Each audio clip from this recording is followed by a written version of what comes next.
Bismillahirrahmanirrahim. Assalamualaikum warahmatullahi wabarakatuh. Selamat pagi, siang, sore teman-teman sharing. It's been a long since terakhir kali aku upload video di YouTube. Oh iya. Kalau di TikTok kemarin sempat upload beberapa sih. Itu mah karena accident ya. Sebenarnya kita syuting sih kemarin, cuman audionya nggak masuk gitu. Jadi akhirnya perlu kita ulang gitu. Hari ini singkat aja sih Ama, kayaknya banyak teman-teman yang sedang butuh nasihat tentang doa sebetulnya. Jadi beberapa dari aku dan kawan-kawanku juga mungkin teman-teman yang menonton dan kayaknya tidak terbatas generasi juga ya, lagi sering merasakan ketakutan terhadap banyak hal lah gitu. Cuman suatu hari aku dapat satu carousel gitu di Instagram, isinya bahasannya tentang, judulnya turning fear into doa gitu. Aku lupa carousel atau apa atau video, tapi ininya bahasannya adalah rasa takut yang kita rasakan tadi gitu, dari ketidakpastian antara untuk ketidakpastian masa depan, ketidakpastian keuangan misalnya, dan lain hal sebagainya. Memang dimaksudkan Allah untuk supaya kita kembali kepadanya dan lebih banyak berdoa gitu. Makanya judul hari ini adalah turning fear into doa gitu. Iya betul. Ya, ini kita harus takobal lagi. Oh ya, kan kemarin nggak jadi. Takobal Ya, Masya Allah, mudah-mudahan Allah menerima semua amal ibadah kita di Ramadan kemarin ya. Dan video ini di-tag pas udah pertengahan Syawal ya, dan semoga kondisi keimanan kita juga dalam kondisi yang setelah meninggalkan Ramadan itu kita tetap bisa menjaga keistiqomahan amal soleh kita ya, istimror. Kemarin kita nikmat tilawah, semoga di bulan Syawal ini juga merasakan tetap nikmatnya tilawah. Kemarin kita bisa merasakan nikmatnya sholat sunnah. Ya, semoga di Ramadan ini juga, di luar Ramadan ini juga kita tetap merasakan nikmatnya melakukan ibadah sama Allah tuh tetap nikmat, karena Ramadan itu bulannya Allah, Syawal juga sama bulannya Allah itu. Karena terkadang ada yang, Ramadan kan bulan Allah tuh seolah-olah melihat gitunya gitu, tapi pas di luar itu seolah seperti yang ya udah nggak apa-apa, soalnya dispensasi kemarin kan udah gitu ya. Sedangkan amal yang paling disukai oleh Allah itu adalah amal yang istimror, terus meskipun porsinya bisa jadi kadang naik, kadang banyak, kadang sedikit, tapi amal itu menjadi amal yang tidak pernah ditinggalkan, istimror ya. Nah, tadi dibuka oleh Wafa dengan tentang doa ya, tentang doa ya. Dan Allah memang mentakdirkan hidup kita itu penuh dengan ketidakpastian. Ya, jadi ini kenapa apa yang kita doa tidak selamanya terwujud? Kenapa apa yang udah kita ikhtiarkan tidak selamanya sesuai dengan ekspektasi kita gitu ya? Ternyata itu adalah salah satunya karena memang Allah ingin menunjukkan kekuasaannya. Ada Allah loh, ya, bukan semaunya kamu, tapi ada kekuatan, ada power, ada Allah yang memang ya ini skenario nya Allah pilihnya begini ya kita ikut gitu ya. Dan maka oleh karena itu kenapa ini dibikin? Skenario ini dibikin, kenapa ada keputusannya Allah? Biar apa? Biar kita itu mau berharap, biar kita itu mau menggantungkan perasaan kita, harapan kita, keinginan kita itu ya sama Allah. Kita mengembalikan lagi bahwa ada kekuatan yang bisa mengiyahkan atau tidak atau pending, itu adalah Allah Subhanahu Wa Taala. Ya. Maka ketidakpastian, kemudian cemas gitu ya. Ada anxiety itu zaman sekarang ya, ada kebingungan, yaitu adalah cara Allah agar kita kemudian mau datang kepada Allah dan berharap sama Allah dan minta sama Allah. Kenapa kita butuh doa? Kenapa ada doa gitu ya? Karena salah satu keutamaan dari doa itu adalah yang pertama itu doa itu adalah jembatan kita komunikasi dengan Allah ya. Jadi banyak orang yang kemudian dia punya problem terus ketemu sama temennya, untuk apa? Sebetulnya bukan mencari solusi dari temennya, dia hanya butuh ada mengeluarkan aja dari apa yang ada dia rasakan, kecemasan, takut, itu dia keluarkan dari dirinya gitu ya. Lalu setelah itu teman yang ngomong apapun juga bisa jadi dia cuma bilang saya nggak butuh saran kok, saya cuma butuh saya dengerin aja terus nggak dengerin. Nah sebetulnya ini Allah itu adalah tempat curhat kita yang terbaik gitu ya. Jadi kegelisahan yang kita rasakan ya sampaikan sama Allah. Kenapa? Karena Allah tuh nggak mungkin ngebocorin gitu.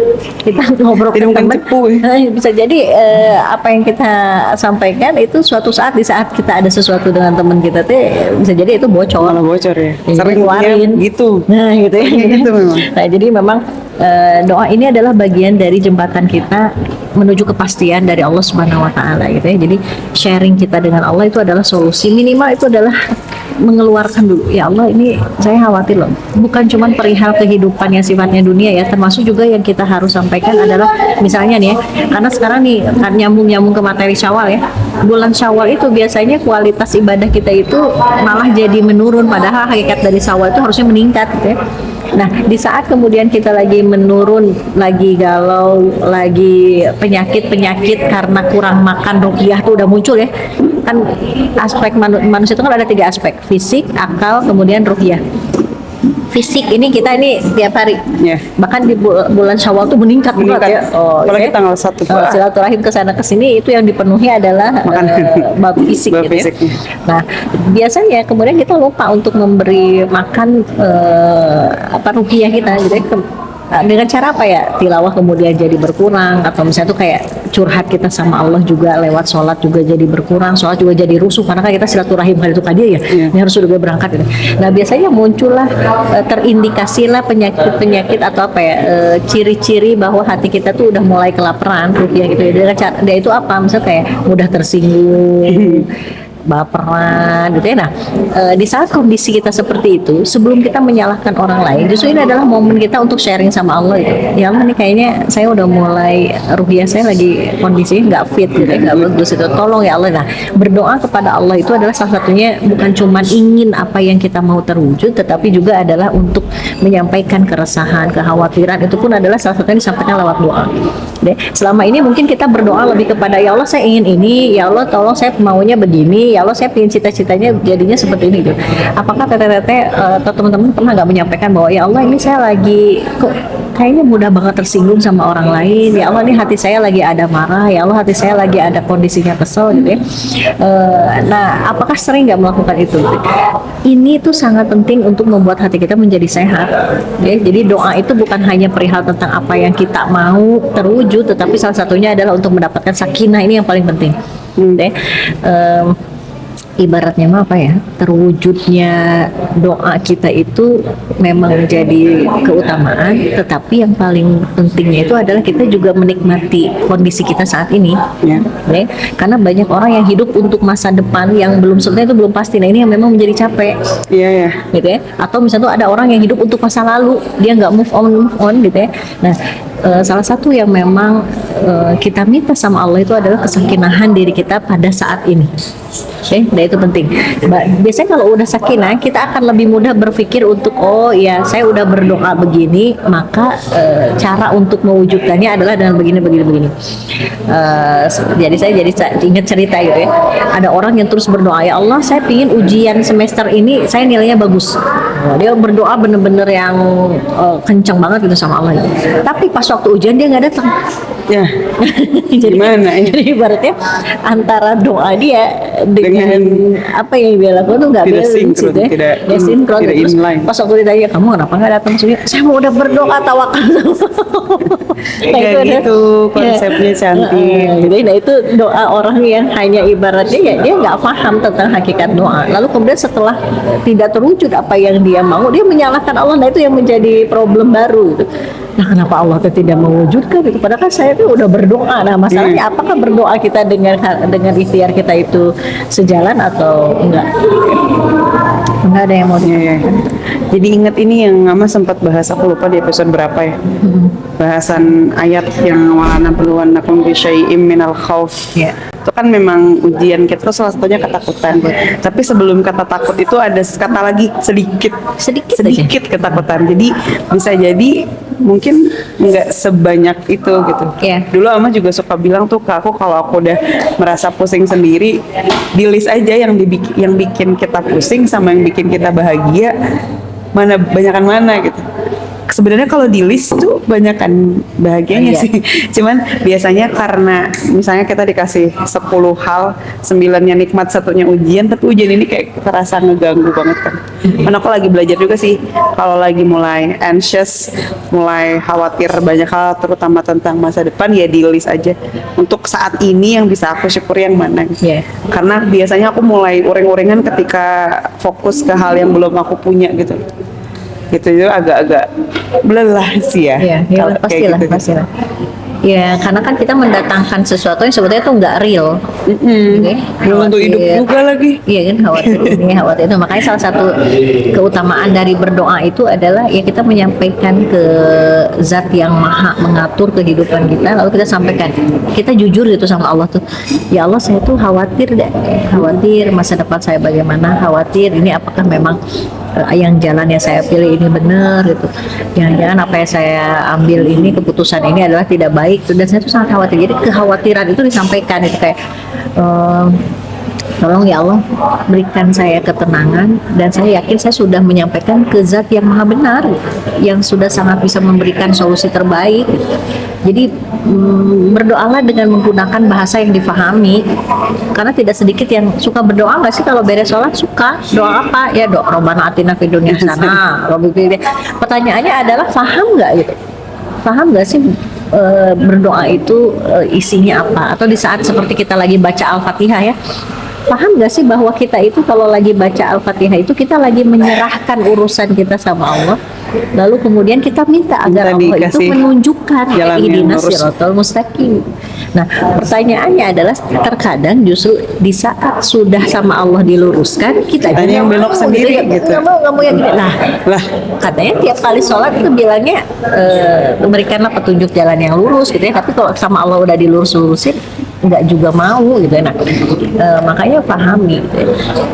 Silakan berdoa dengan bahasa yang mudah dipahami, curhatlah seperti kayak ke temen gitu ya, dengan bahasa yang dimengerti gitu ya, karena sesungguhnya itu minimal menenangkan kita bahwa kita udah menyampaikan sama Zat yang benar. bisa mengatur. Tadi ya yang kata Wafa, jadi terkadang takut dengan masa depan atau hal yang dihadapi, dan maka salah satu tipsnya itu adalah ya udah pasti mah bersyukurnya, dan kita bersyukur itu terkadang butuh treatment. Orang itu baru merasakan syukur itu biasanya kalau apakah sudah hilang, Ya. gitu ya, atau misalnya itu ada kejadian lain. Ini saya jadi teringat kisahnya Nasaruddin. Ini kisah salah apa ulama zaman dulu gitu ya. Nasaruddin ini terkenal sebagai orang yang sangat cerdik gitu ya di daerah gitu.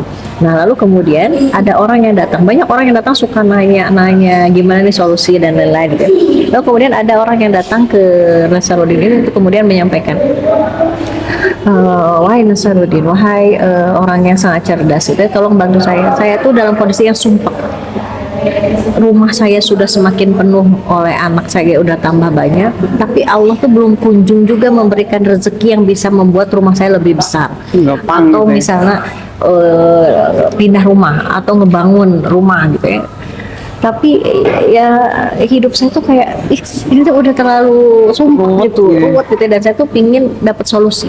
Nah, gitu ya, terus kata Nasaruddin, oh ya udah kalau gitu solusinya adalah kamu sekarang pulang, lalu beli ayam, beli ayam 3, gitu ya, simpan ke dalam rumah, beli ayam lah. Karena orang ini sangat sikoh, percaya bahwa ini yang berbicara adalah orang yang cerdas, ya sudah, mungkin nanti akan ada keutamaannya lah, beli ayam gitu ya. Beli ayam hidup kan ya, biar ayam hidup. Dia beli ayam gitu ya, beli ayam berapa, 3, dia bawa ke rumahnya, lalu disimpan di rumahnya. Kebayang nggak, dia nggak bisa nyimpan di halamannya, karena kalau keluar itu udah halaman orang lain. Oh, saking mepetnya. Iya, jadi otomatis ya dia hanya menyimpan itu, bisa menyimpan ayam itu ya di rumahnya. Iya. Istrinya kan bingung ya, kamu tuh pergi ke rumah Nasaruddin itu kan Minta solusi. Ay pulang kalau kamu bawa ayam, udah itu semakin nambah udah mau suara anak-anak, lalu kemudian si suara ayam gitu ya. Ya Allah. Dan seminggu datang lagi dia. Ini tuh gimana ya? Jadi kira-kira maksudnya dari ayam itu apa gitu? Kok sekarang rumah saya tuh malah tambah sumpah, malah tambah penuh bau, kotoran dan lain-lain gitu ya. Oh gitu ya, kata Nasarudin. Kalau gitu beli seekor domba. Oh, dia disuruh beli seekor domba. Ayam saja sudah kering, Dia bawa, apalagi wah. domba. Udah bawa seekor domba ke rumahnya. Masih kene kan, seminggu kemudian masih kene dia belum bisa menemukan solusinya. Akhirnya dia datang lagi ke Nasarudin. Kemudian Nasarudin bilang, yang kamu beli domba apa? Betina. Oke, sekarang beli jantan. Oh, jadi beli jantan. Dia sepasang lah, domba dibawa, Allah. dibawa ke rumahnya gitu ya. Akhirnya minggu keempat itu udah nggak bisa. Ini harus segera cari solusi yang beneran ini mbak itu. Dia datang lagi ke Nasarudin. Ini kayaknya saya udah give up deh. Sebetulnya maunya gimana sih ini dengan Kenapa saya disuruh yang aneh-aneh? dengan sarannya gitu ya. Akhirnya kemudian Nasarudin bilang, silakan jual dombanya, jual domba. Silakan jual ayamnya, jual ayam. Silakan datang lagi ke sini. Gitu ya. Apa yang dirasakan? Lalu kemudian orang ini bilang, rumah saya tuh dua. Udah gak ada ayam sama domba. Iya, ketika domba itu udah dikeluarkan satu, udah mulai berkurang. Keluarkan dua, udah mulai berkurang. Ketika ayam itu udah dikeluarkan, Waduh, luas rumah juga kita tuh dong. luas itu. Nah itu. Jadi ini syukur itu mahal banget ya. Kebayang nggak? Iya, Dia iya. harus sebulan hidup. Ada domba dan ayam. Terkadang memang ya hidup kita tuh sebetulnya luas. Hidup kita tuh sebetulnya solusinya itu ada, mudah gitu. Cuman yang kita hadirkan itu adalah pikiran-pikiran yang kemudian bikin itu menjadi semakin ruwet gitu. Nah itu yang sedikit ketakutan itu. Nah, salah satu cara untuk meringankan ketakutan itu atau kekhawatiran itu ya adalah dengan doa. Apalagi kita udah berdoa dengan zat yang memang tidak mungkin ya, dalam Quran surat Al-Baqarah itu kan Allah itu pasti akan mengijabah orang yang berdoa itu. Ini udah kayak apa ya? Garansi gitu loh. Garansi kamu doa dikabulin Iya, kok. gitu. Nah. Minta dikabulin. Iya, kok. tinggal apa, kita tinggal menjaga prasangka kita bahwa Allah itu akan mengabulkan. Iya. Masalahnya sekarang berdoa, besok udah mana itunya, mana. Kalau Iya, iya, iya. itu nah, itu yang jadi problem. Betul, betul, betul. Keduanya. Insyaallah. Tetap ya teman-teman. Banyak sih sebenarnya bahasan tentang turning fear into dua. Tapi of course kalau dibahas semua kelamaan videonya, nantilah kapan-kapan kita ngobrol lagi dengan tema yang sama. Tapi intinya kayak gitu.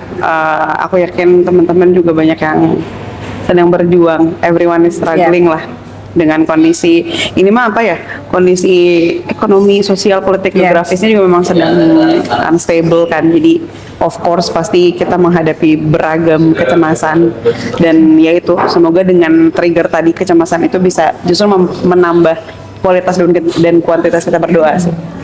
Gitu, karena takutnya kalau aman-aman aja, santai-santai aja, kita merasa everything is okay, jadi nggak minta sama sekali gitu ya teman-teman. Terima kasih sudah menyimak. Mohon maaf bila ada kalimat-kalimat yang kurang berkenan, izin kami tutup. Assalamualaikum warahmatullahi wabarakatuh. Warahmatullahi wabarakatuh.